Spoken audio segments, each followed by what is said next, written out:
मैं रानी मुखर्जी इस धरती, आसमान, वायु, अग्नि, जल सबको साक्षी मानकर ये प्रतिज्ञा लेती हूँ कि आज के बाद गृहस्थ जीवन हमेशा के लिए त्याग दूंगी।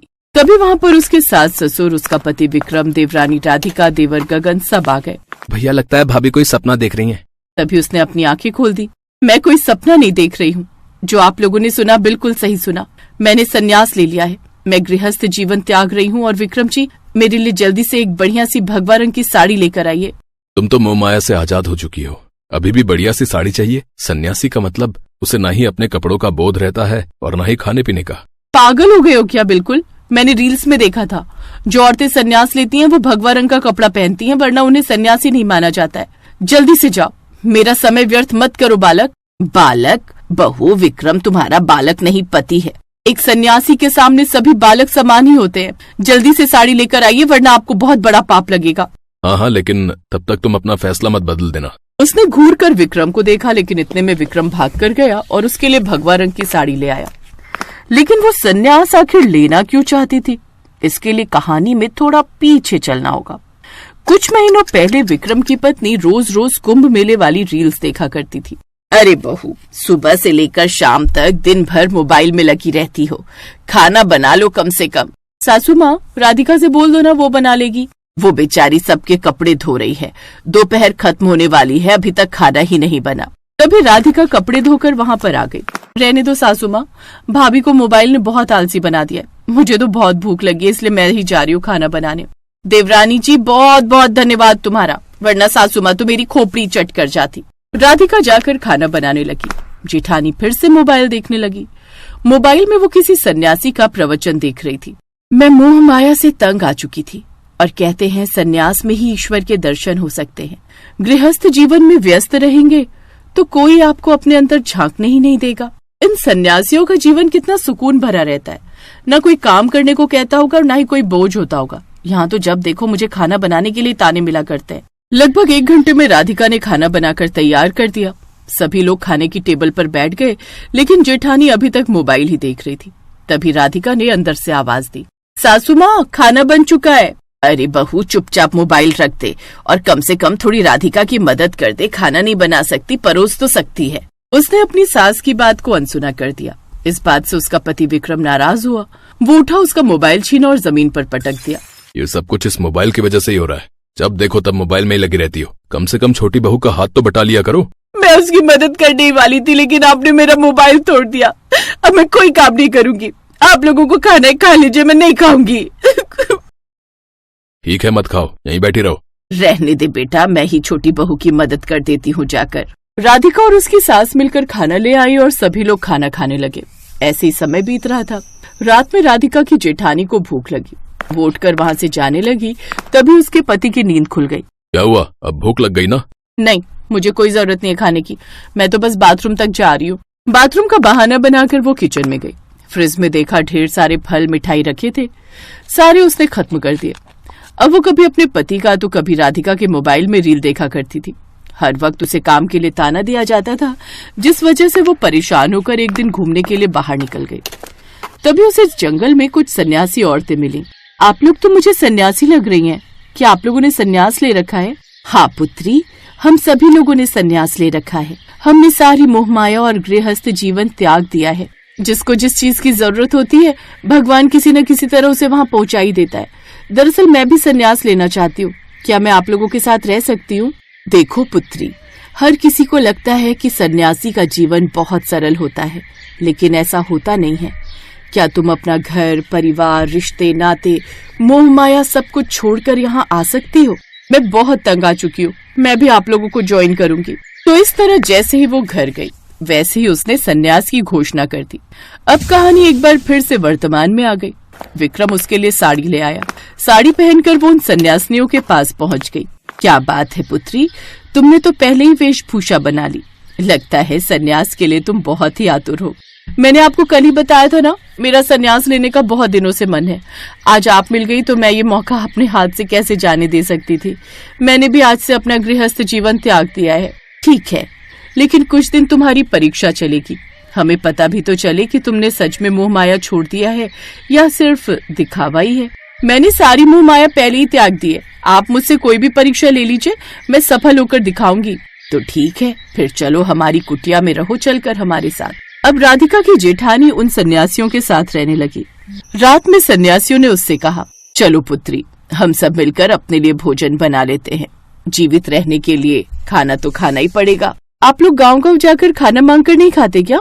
मैंने तो सुना है जितने भी सन्यासी होते हैं वो सब लोगों से भिक्षा मांगकर खाते हैं।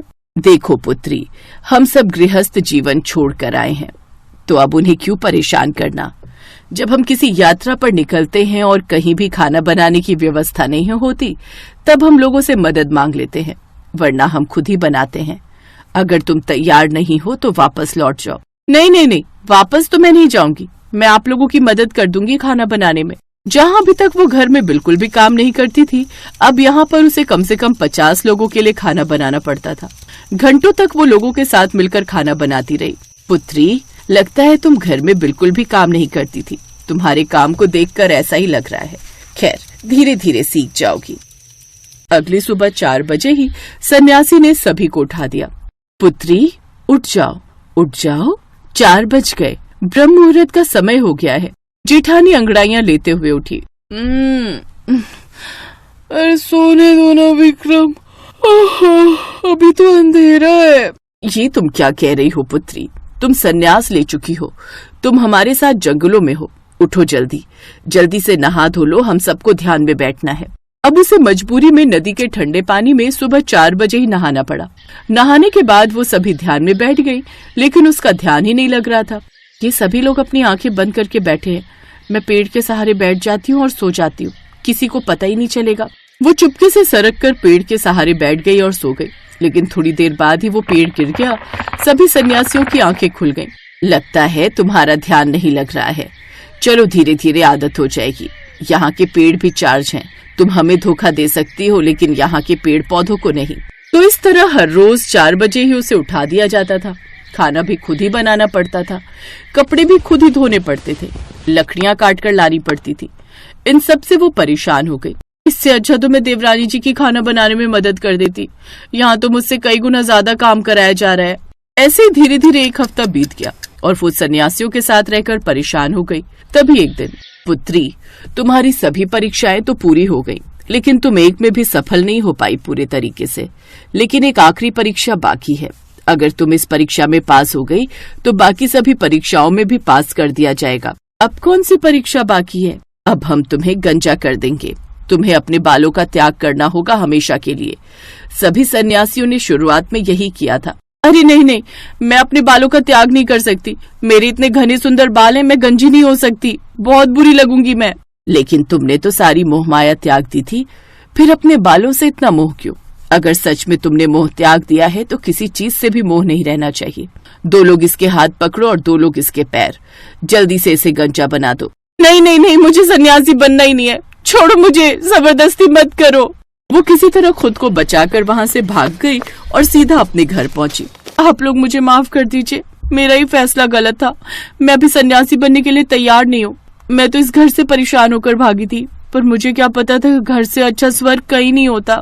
उसने सारी बात अपने परिवार वालों को बता दी, जो भी उसके साथ घटित हुआ था। चलो, कम से कम तुम्हारी अकल तो ठिकाने आई। बहू, सन्यास तब लिया जाता है जब हमारे अंदर से मोह का नाश हो जाता है। बाहरी दिखावा करने से कुछ नहीं होता। अभी तो उसने तुम्हारे बाल मांगे, लेकिन उससे भी बड़ा मोह तो हमारे शरीर का है। क्या तुम शरीर त्यागने के लिए तैयार हो? जब शरीर छोड़ने में भी डर न लगे, वो होता है सन्यास। क्या बात है, बढ़िया। राधिका, आज के बाद हम दोनों मिलकर काम करेंगे। उस दिन के बाद दोनों देवरानी जेठानी मिलजुल कर खुशी खुशी काम करने लगी।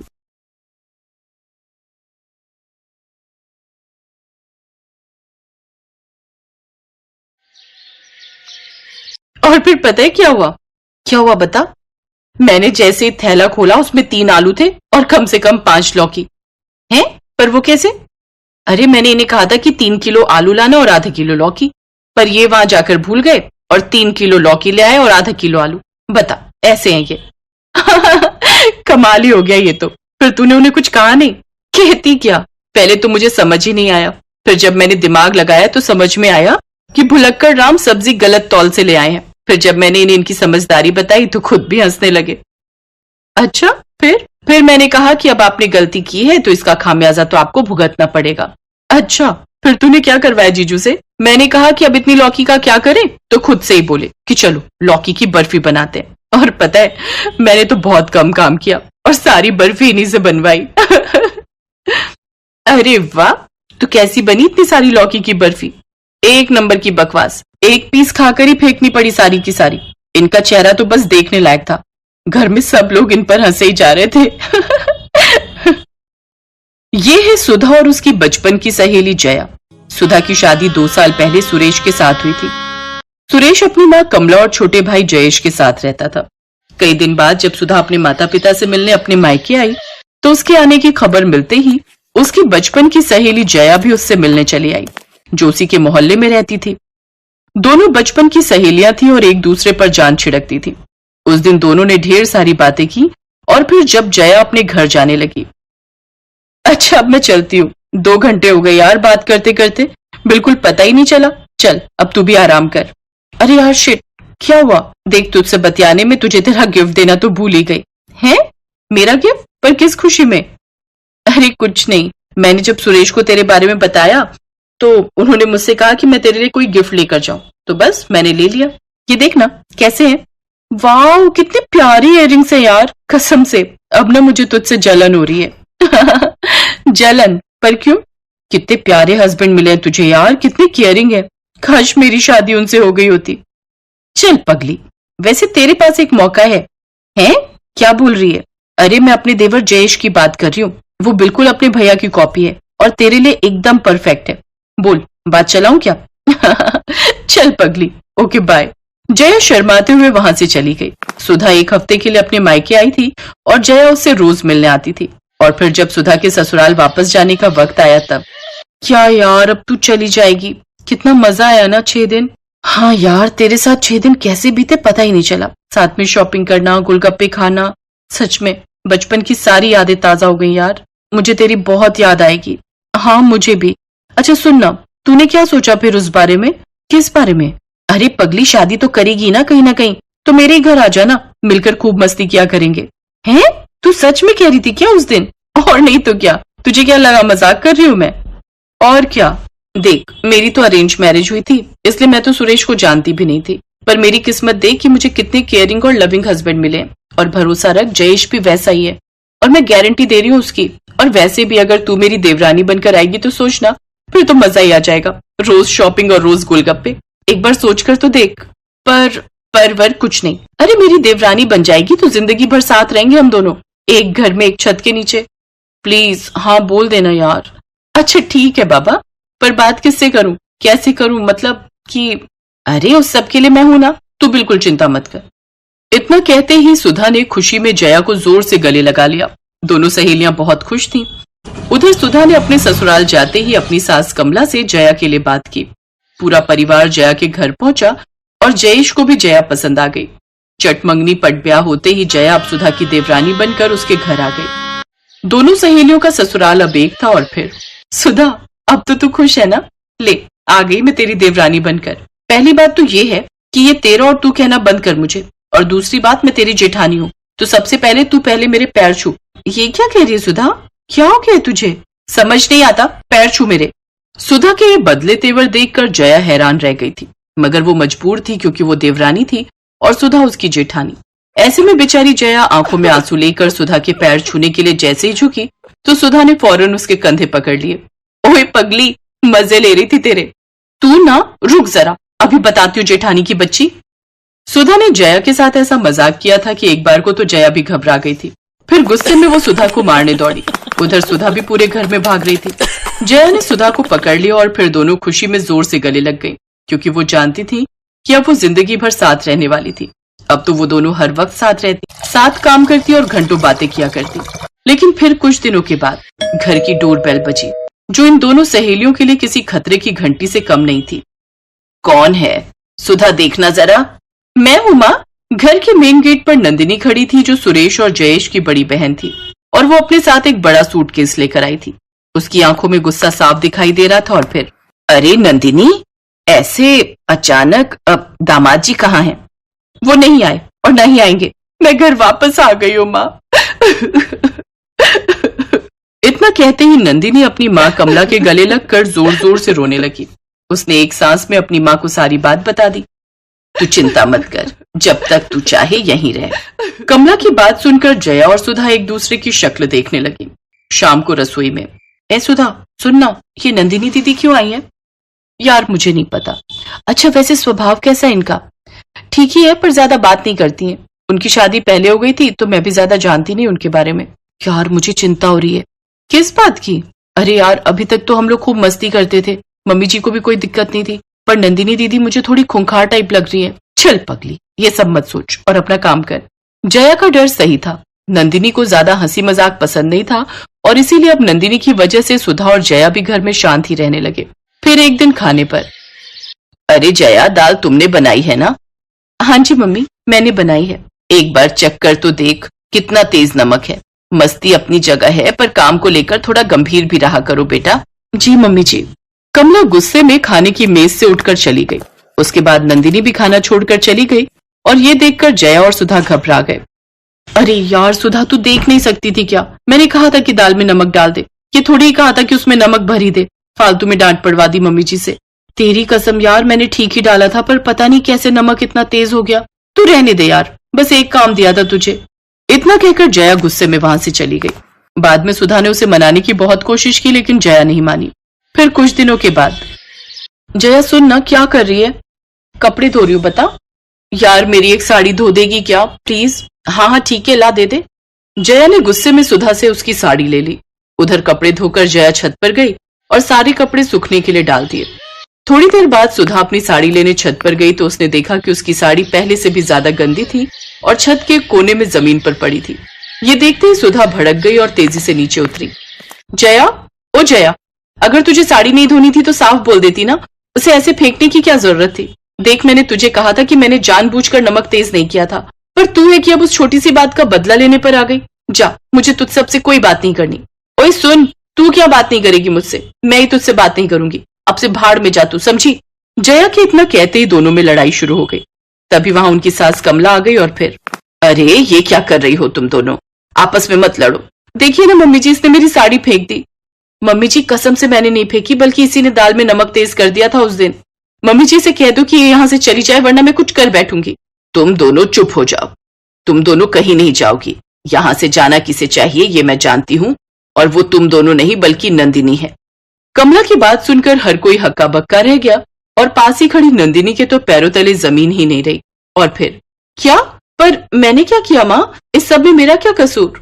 मैं सब जानती हूँ नंदिनी। तू अपनी जेठानी से लड़कर यहाँ आई थी। मुझे लगा तू परेशान है इसलिए मैंने तुझे वापस जाने को नहीं कहा, लेकिन तू तो मेरे ही घर को उजाड़ने लगी। मेरी दोनों बहुओं में लड़ाई कर दी। उस दिन दाल में जब तूने नमक डाला था तो मैंने सब देख लिया था। मैं तो बस जय को डांट कर तेरे इरादे भांप रही थी, और आज मैंने खुद देखा कि कैसे तूने छत पर जाकर सुधा की साड़ी तार से नीचे गिराकर उसे गंदा किया। अब बस बहुत हो गया। इससे पहले कि मैं कुछ गलत कह दूं चली जा अपने घर। और तुम दोनों, तुम तो बचपन की सहेली हो ना, फिर एक दूसरे पर इतना भी भरोसा नहीं है। ऐसी कैसी दोस्ती है ये? चलो एक दूसरे से माफी मांगो। सच्चाई जानकर सुधा और जया एक दूसरे के गले लगकर रोने लगी। दूसरी तरफ अपनी पोल खुलने के बाद नंदिनी चुपचाप सूटकेस लेकर बाहर निकल गई।